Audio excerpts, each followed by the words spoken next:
warahmatullahi wabarakatuh. Kami dari kelompok 5 akan mempresentasikan tentang organisasi kurikulum.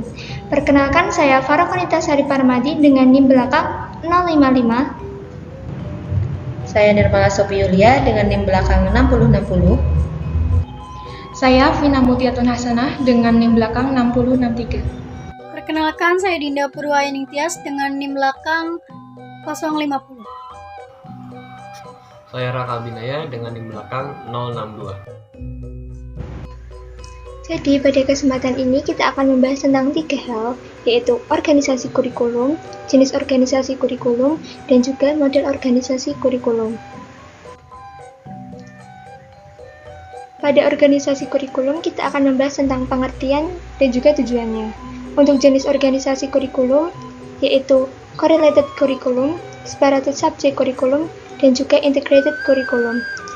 Untuk model organisasi kurikulum, kita akan membahas tentang kurikulum subjek akademis, kurikulum humanistik, kurikulum rekonstruksi sosial, dan juga kurikulum teknologis. Yang pertama, apa sih organisasi kurikulum itu? Organisasi kurikulum menurut Muhammad Ansyar 2015 adalah susunan komponen kurikulum seperti konten kurikulum, kegiatan dan pengalaman belajar yang diorganisasi menjadi mata pelajaran, program, lesson, topik, unit, dan sebagainya untuk mencapai efektivitas pendidikan.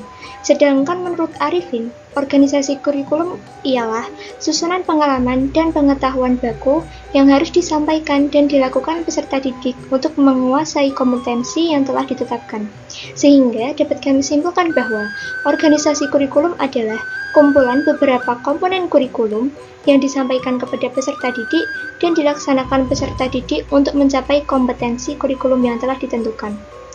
Lalu, apa tujuan organisasi kurikulum sendiri?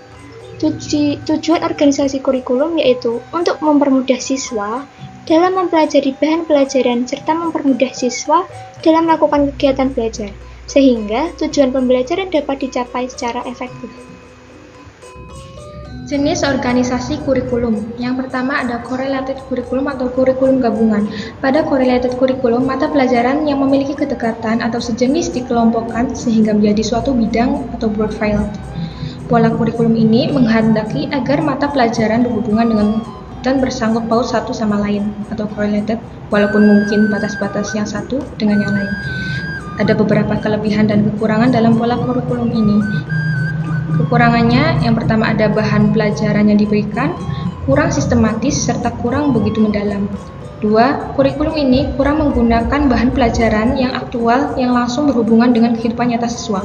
Yang ketiga, kurikulum ini kurang memperhatikan bakat, minat, dan kebutuhan siswa. Yang keempat, apabila prinsip penggabungan belum dipahami, kemungkinan bahan pelajaran yang disampaikan masih terlampau abstrak.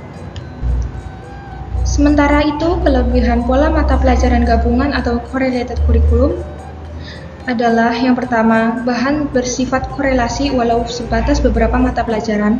Yang kedua, memberikan wawasan yang luas dalam lingkup atau bidang studi. Yang ketiga, menambah minat siswa berdasarkan korelasi mata pelajaran yang sejenis. Jenis organisasi kurikulum yang kedua yaitu separated subject curriculum atau kurikulum terpisah. Kurikulum terpisah ini di mana bahan ajar disajikan secara terpisah-pisah seolah ada batasan antara bidang studi yang sama di kelas yang berbeda, menurut Taufik Rizky Sista 2017. Karena organisasi bahan atau isi kurikulum berpusat pada mata pelajaran secara terpisah-pisah, maka kurikulum ini dinamakan Separated Subject Curriculum atau SSC. Secara fungsional, bentuk kurikulum ini mempunyai kelebihan dan kekurangan. Keuntungan atau kelebihannya ialah bahwa pengetahuan yang telah dimiliki itu telah disusun secara logis dan sistematis dalam bentuk disiplin ilmu oleh para ahli dan ilmuwan. Sedangkan kekurangannya yaitu 1. Bahan mata pelajaran diberikan atau dipelajari secara terpisah-pisah yang menggambarkan tidak ada hubungannya antara materi satu dengan yang lainnya. Yang kedua, bahan pelajaran yang diberikan atau yang dipelajari siswa tidak bersifat aktual. Yang ketiga, Proses belajar lebih mengutamakan aktivitas guru, sedangkan siswa cenderung pasif. Yang keempat, bahan pelajaran tidak berdasarkan pada aspek permasalahan sosial yang dihadapi siswa maupun kebutuhan masyarakat. Yang kelima, bahan pelajaran merupakan informasi maupun pengetahuan dari masa lalu yang terlepas dengan kejadian masa sekarang dan yang akan datang. Dan yang terakhir, proses dan bahan pelajaran yang sangat kurang memperhatikan bakat, minat, dan kebutuhan siswa. Jenis organisasi kurikulum selanjutnya ialah integrated kurikulum atau kurikulum terpadu. Kurikulum terpadu ini ialah kurikulum yang menyajikan bahan pembelajaran secara unit dan keseluruhan tanpa mengadakan batas-batas satu pelajaran dengan yang lainnya menurut Sukiman 2013. Pola kurikulum ini meniadakan batas antara berbagai mata pelajaran dan menyajikannya dalam bentuk unit atau keseluruhan. Ada beberapa kekurangan maupun kelebihannya dalam kurikulum ini, yaitu kekurangannya menurut Rusman 2009 ialah yang pertama, ditinjau dari ujian akhir atau tes masuk yang uniform, maka kurikulum ini akan banyak menimbulkan keberatan. Yang kedua, kurikulum ini tidak memiliki urutan yang logis dan sistematis. Yang ketiga, diperlukan waktu yang banyak dan bervariasi sesuai dengan kebutuhan siswa maupun kelompok. Yang keempat, guru belum memiliki kemampuan untuk menerapkan kurikulum bentuk ini. Yang kelima, masyarakat, orang tua, dan siswa belum terbiasa dengan kurikulum ini. Sementara itu, kelebihan kurikulum ini dalam Rusman 2009 adalah sebagai berikut. Yang pertama, mempelajari bahan pelajaran melalui pemecahan masalah dengan cara memadukan beberapa mata pelajaran secara menyeluruh dalam menyelesaikan suatu topik atau permasalahan. Yang kedua, memberikan kesempatan pada siswa untuk belajar sesuai dengan bakat, minat, dan potensi yang dimilikinya secara individu. Yang ketiga, memberikan kesempatan pada siswa untuk menyelesaikan permasalahan secara komprehensif dan dapat mengembangkan belajar secara bekerja sama atau kooperatif. Yang keempat, mempraktikkan nilai-nilai demokrasi dalam pembelajaran. Dan yang kelima, memberikan kesempatan pada siswa untuk belajar secara maksimal dan lain-lainnya. Selanjutnya ada model organisasi kurikulum, yaitu yang pertama, kurikulum subjek akademis. Model konsep akademi ini merupakan model tertua yang bersumber dari pendidikan klasik atau perennialisme dan esensialisme yang berorientasi pada masa lalu.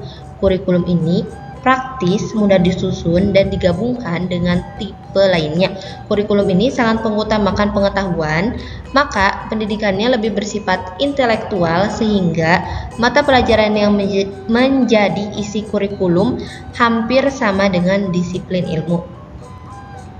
Ada 3 pendekatan dalam pengembangan kurikulum subjek akademis. Yang pertama yaitu pendekatan pertama merupakan belajar bagaimana memperoleh dan menguji fakta-fakta dan tidak hanya sekedar mengingat. Yang kedua, bersifat integratif, merupakan respon terhadap perkembangan masyarakat yang menuntut model-model pengetahuan yang lebih komprehensif dan terpadu. Pendekatan terakhir yaitu pendekatan yang dilaksanakan pada sekolah-sekolah fundamentalis, mengajar berdasarkan mata pelajaran dengan menekankan membaca, menulis, dan memecahkan masalah-masalah matematis. Ada beberapa ciri model kurikulum yang dikembangkan, yaitu yang pertama, menentukan tema-tema yang membentuk satu kesatuan atau unifying theme yang dapat terdiri atas ide atau konsep besar yang mencakup semua ilmu atau suatu proses kerja ilmu, fenomena alam atau masalah sosial yang membutuhkan pemecahan secara ilmiah. Yang kedua, menyatukan kegiatan belajar dari beberapa disiplin ilmu. Dan yang terakhir, menyatukan berbagai cara atau metode belajar. Selanjutnya, cara pemilihan disiplin ilmu.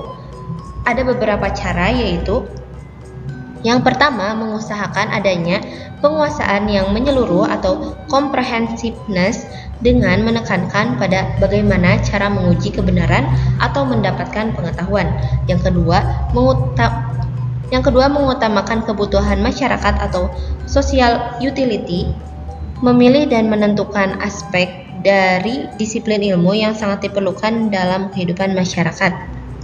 Dan yang terakhir, menekankan pengetahuan dasar, prerequisite bagi para pengusaha disiplin-disiplin ilmu yang lain. Selanjutnya, model organisasi kurikulum humanistik.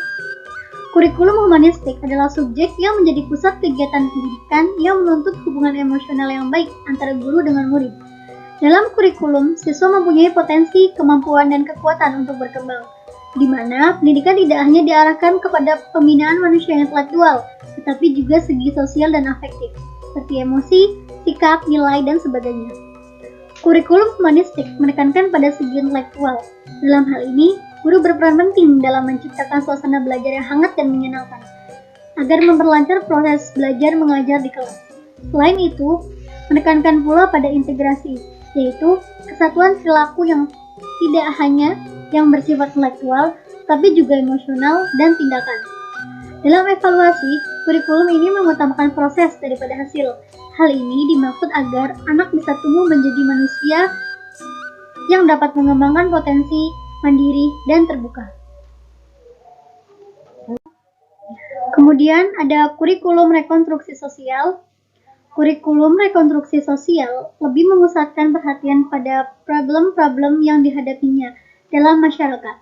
Kurikulum ini bersumber dari aliran pendidikan interaksional yang menyatakan pendidikan sebagai kegiatan bersama, interaksi dan kerjasama antar siswa dengan guru, siswa dengan siswa, siswa dengan orang-orang di lingkungannya, dan dengan sumber belajar lainnya. Tujuan utama kurikulum rekonstruksi sosial ialah menghadapkan para siswa pada tantangan, hambatan-hambatan, dan masalah-masalah yang dihadapi masyarakat. Tantangan-tantangan tersebut merupakan bidang harapan studi sosial yang perlu dikaitkan dengan bidang-bidang lain seperti ekonomi, sosiologi, psikologi, estetika, bahkan pengetahuan alam dan matematika. Selanjutnya, dari model organisasi kurikulum, yang terakhir itu ada kurikulum teknologi. Kurikulum teknologi ini ada karena perkembangan zaman dan teknologi yang mengharuskan kita belajar mengenai teknologi. Aliran ini ada persamaannya dengan pendidikan klasik yang bertujuan menekankan isi kurikulum, tetapi diarahkan bukan pada pemeliharaan atau pengawetan ilmu tersebut, tetapi pada penguasaan kompetensi. Suatu kompetensi yang besar diuraikan menjadi kompetensi yang lebih sempit atau khusus dan akhirnya menjadi perilaku yang dapat diamati atau diukur. Penerapan teknologi dalam bidang pendidikan ada dalam dua bentuk, yaitu bentuk perangkat lunak atau software dan perangkat keras yang biasa disebut hardware. Penerapan teknologi perangkat keras atau hardware tadi dalam pendidikan dikenal sebagai teknologi alat yang biasa disebut tools teknologi. Sedangkan penerapan teknologi perangkat lunak disebut juga teknologi sistem yang biasa disebut sistem teknologi. Teknologi pendidikan dalam arti teknologi alat lebih menekankan pada penggunaan alat-alat teknologis untuk menunjang efisiensi dan efektivitas pendidikan. Kurikulumnya berisi rencana-rencana penggunaan berbagai alat dan media, juga model-model pengajaran yang banyak melibatkan penggunaan alat.